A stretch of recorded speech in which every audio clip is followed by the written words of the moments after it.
Je m'appelle Olivier Delaune, je suis thésard en deuxième année au GANIL. Je suis originaire de la région, j'ai fait toutes mes études à Caen et puis je suis arrivé presque naturellement en thèse au GANIL. Pour travailler sur la fission nucléaire. Voilà ce qui fait fonctionner les centrales nucléaires actuelles et peut-être celles de demain. Sur quoi je travaille plus particulièrement, c'est étudier en fait la fission d'une partie de ces noyaux plus lourds que l'uranium pour regarder en quoi ils fissionnent, donc quels sont les deux noyaux, les deux plus petits noyaux qui sont créés pour les futures générations de réacteurs nucléaires. Donc il y a des gens qui travaillent sur ça, pas moi directement, mais sur par exemple des idées de réacteurs nucléaires qui utiliseraient les déchets justement qui ont des durées de vie très très longues, et au lieu de brûler de l'uranium, on brûle ces déchets-là et on en fait des déchets qui ont des durées de vie beaucoup plus courtes, genre de la centaine d'années.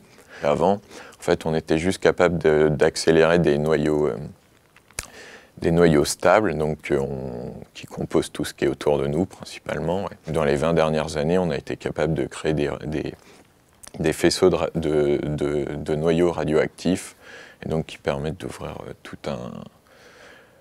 un nouveau champ d'études sur ces noyaux-là en particulier, parce qu'ils ne réagissent pas exactement de la même manière que les noyaux stables qu'on connaissait jusqu'avant. Sinon, au niveau des 20 prochaines, je pense, dans ce que je fais, ce sera...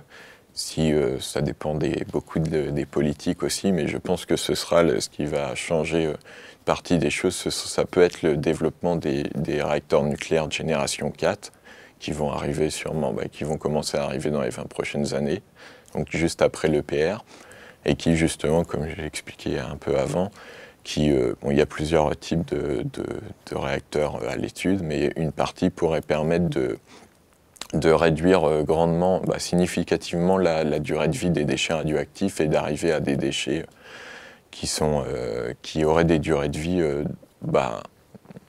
gérables, on va dire, de l'ordre de la centaine d'années. Et ça, c'est gérable sur 3-4 générations. C'est beaucoup plus gérable que des trucs sur 10 000 ans et qu'on ne sait pas où ils seront. Voilà, et donc ça, c'est un gros problème du nucléaire actuel. C'est un des deux problèmes avec la sécurité. Et ça permettrait au moins de réduire celui-là en partie.